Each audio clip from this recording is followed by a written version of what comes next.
you don't want to see people fight one another on your own team. You don't want to see that. You really don't. And at the same time, you don't like to see some of the silliness that's going on the field. You know? I only have so many players that I can play.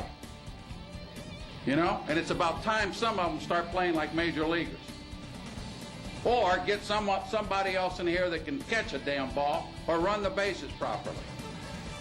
Welcome to Cubs Baseball Today. Bob Brenly and Len Casper. Yesterday, a very frustrating and embarrassing day for the Chicago Cubs. They want to play better baseball, but we need to talk about what happened in the dugout. And nobody wants to see what happened, and you really hope the Cubs can move on today. Well, I find it hard to believe that there's anybody out there that hasn't seen this at this point. It all was precipitated by what appeared to be a cross up. The ball went down and in. Michael Barrett couldn't handle it and threw it away. A run scored. They got back to the dugout after the final out of the inning, and words were exchanged, punches were thrown.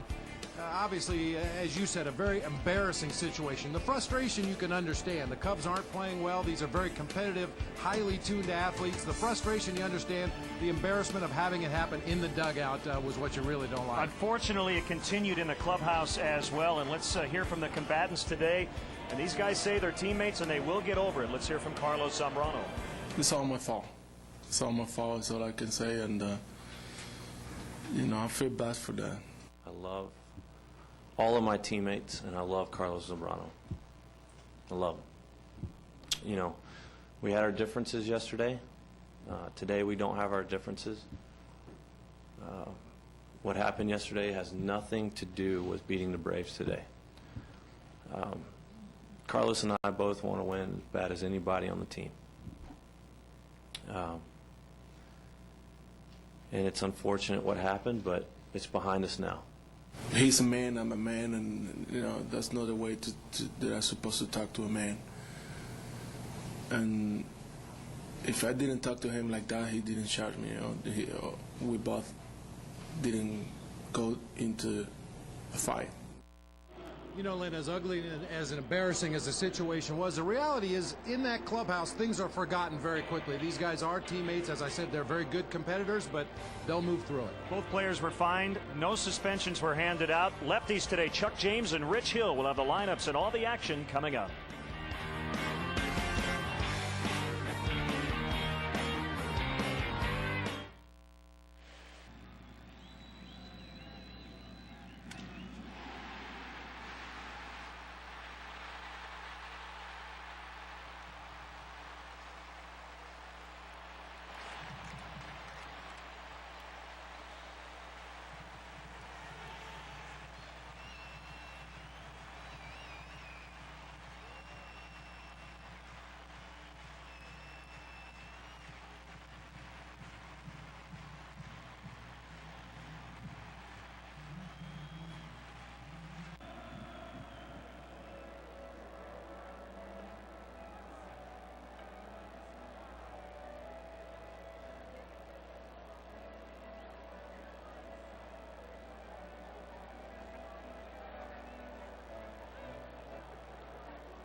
We are set for Cubs baseball today. And today's broadcast on WGN Sports, your official summer baseball station, is presented in high definition, sponsored by Comcast, and brought to you in 5.1 Dolby Surround Sound. Carlos Zambrano gave up a career-high 13 hits yesterday, and the first time in his major league career as a starter, had 0 strikeouts. Had a very rough day. We heard from Lou Piniella after the ball game yesterday as we opened the show. Let's hear from Lou today about the fines for Carlos Zambrano and Michael Barrett. I talked to both players, yes, separately. I told them there was no need for what happened, and the important thing that there's no continuation. They've both been fined. Cub Care will benefit. So that's the story. Michael's not in the lineup. He is available today. It'll be Coy Hill making his first start as a Chicago Cub. And Bob, for the first time in franchise history, a Hill and Hill battery will be the first time two guys with the same last name will start together, catcher and pitcher. Yeah. Rich Hill throwing downhill and Coy Hill throwing uphill. There you go. And they will face this Atlanta Braves starting lineup. Martin Prado gets a start at second base for Kelly Johnson against a left-hander today. Yunel Escobar makes his major league debut with Chipper Jones on the disabled list. Edgar Renteria is hot. Andrew Jones in center. Jeff Francoeur in right. It's Matt Diaz in left. Jared Saltalamacchia, last name the longest in major league history, 14 letters. Scott Thorman and Chuck James rounded out. And here's how the Cubs take the field defensively today behind starter Rich Hill. Brought to you by Pepsi. Your world, your Pepsi. Soriano in left. Angel Pagana late insertion into center field. Jock Jones moves over to right. Matt Merton with some stiffness in his back. Ramos Ramirez, Ryan Terrio, Mark DeRosa, Derek Lee across the infield. As Len mentioned, Coy Hill getting his first start since his recall from AAA Iowa. And he'll be catching the other Hill, Rich Hill. Rich coming off a real solid outing in Los Angeles. You may remember he pitched 6 innings in that ball game, gave up only 3 hits and no runs, had to be taken down for a pinch hitter in a scoreless ball game in the 7th inning. Cubs ended up dropping that ball game 2-1 in 11 innings.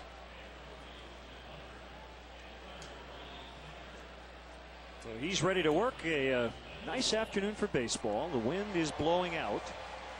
Overcast skies. Heard about a possible threat of rain, but let's hope that doesn't come to fruition. It's Bruce Fremming back at the plate in his 37th year, longest period of consecutive years of service for an active umpire in baseball history. He's the crew chief. And he calls ball 1. We're underway.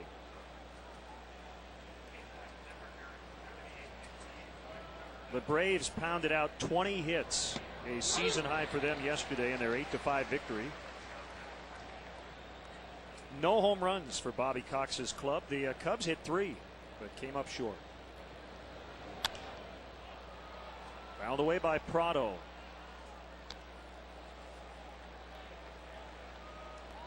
.78 degrees in the wind out of the south at 14. So it could be another offensive afternoon. Swing and a miss, strike 3.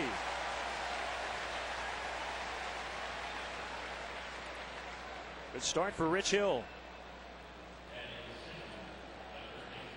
Well, not an easy assignment for Rich Hill to take the ball on a day like today after what happened yesterday. In a lot of ways, however, a lot of the attention has been shifted away from Rich Hill. All the topic of conversation today was about the fracas yesterday in the dugout and in the clubhouse. So Rich possibly was able to just go about his business this morning without the normal interruption of interviews and sound bites. Well, there have been a lot of those. Here's the major league debut for Yunel Escobar, who's playing third base. Chipper Jones was put on the disabled list yesterday with a bruised right hand. So the Braves purchased the contract of Escobar from AAA Richmond, one of the most highly touted prospects in their system. He's 24. And this is his first major league outing. .333 with a couple of home runs. 29 RBI, scored 20 runs at Richmond.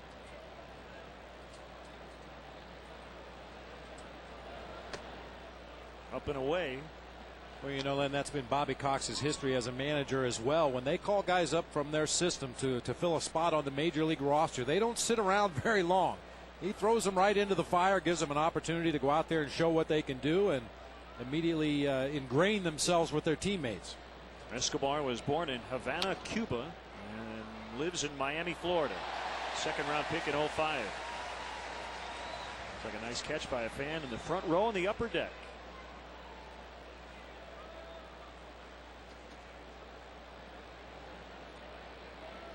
So it's already been a great day at the ballpark for that couple. Yeah. It was a great day even before that. Well, I don't know if they're a couple, but they're together. You're not playing matchmaker up here in the booth? No. I would never pretend to do that. You know, we see that happen on the road an awful lot, though. A lot of the ballparks on the big screen have kiss cam, and they show a couple and they expect them to, you know, give each other a nice friendly kiss, and occasionally they'll show a couple who aren't really together.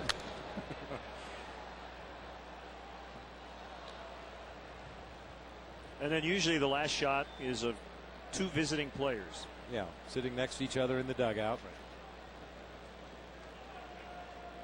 Nice view from down near the field as you see Edgar Renteria in the on-deck circle. 3-2 pitch. And a base hit for Escobar. So his first major league bat results in a dunk hit out into right center. Well, congratulations to Escobar. He was clapping his hands heading down the first baseline, and we joke about it 20 years from now it'll be a line shot to left. Follow the bouncing ball. So now what? Well, the trainer will clean it up a little bit, as you saw it bounce through the dirt on his way back to the dugout, and whoever has the best penmanship, and usually it's one of the trainers, will put all the particulars on that baseball. Who the opposing team, the opposing pitcher, the date, first major league hit. That will go on the real ball. What they usually do is take a ball out of the batting practice bag and write some obnoxious things on there about a broken bat, flare into shallow right, fell running down the first baseline, but still his first major league hit. They'll stick gum on the baseball. And then they'll hand that one to the guy after the ball game, hoping to get some kind of a reaction.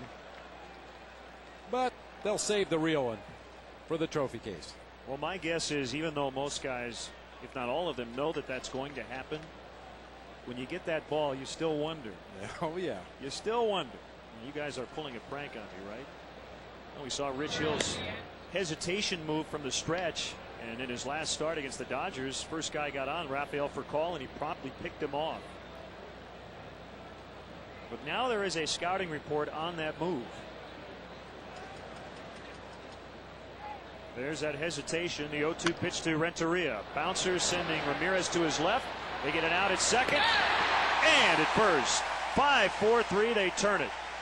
Ramirez, DeRosa, and Lee to get Rich Hill out of the first inning. Cubs coming up.